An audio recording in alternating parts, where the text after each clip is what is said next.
Proyek kereta cepat Jakarta-Bandung tengah menjadi sasaran kritikan publik lantaran adanya sejumlah masalah yang menerpa mega proyek kerjasama Indonesia-Cina tersebut.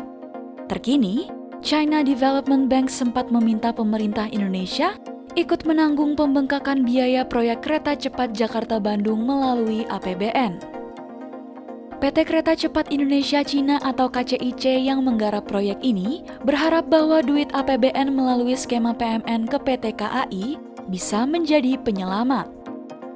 Sebagai informasi, proyek kereta cepat Jakarta-Bandung telah mengalami pembengkakan biaya. Dari yang awalnya diperkirakan membutuhkan biaya 86,5 triliun rupiah, tetapi membengkak menjadi 114,24 triliun rupiah.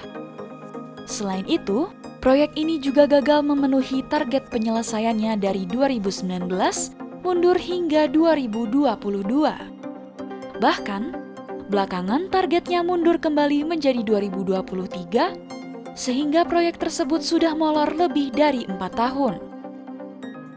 Adapun, penyebab biaya proyek ini membengkak antara lain seperti kesalahan konstruksi yang menyebabkan beberapa tiang pancang terpaksa dirobohkan dan dibangun ulang.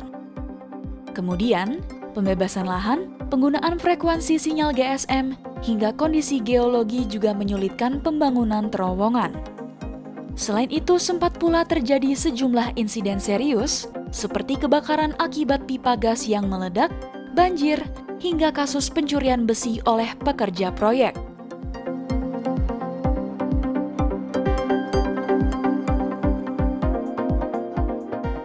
Direktur Utama PT KAI Didik Hartantio mengakui bahwa proyek kereta cepat Jakarta-Bandung memang terancam molor.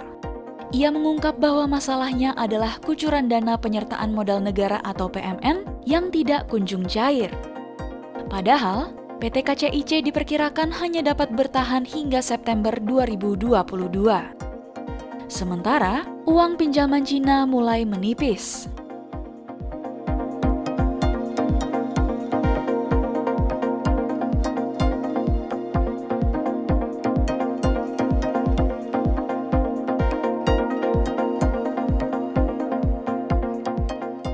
Didik menilai bahwa sejak awal proyek kereta cepat Jakarta-Bandung sudah bermasalah lantaran tidak dirancang oleh perusahaan kereta api. Kendati demikian, proyek ini masih terus berjalan.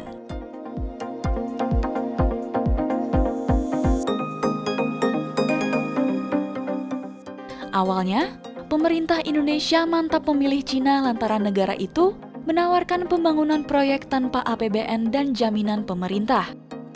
Sebaliknya, Jepang meminta pemerintah Indonesia menjamin proyek tersebut.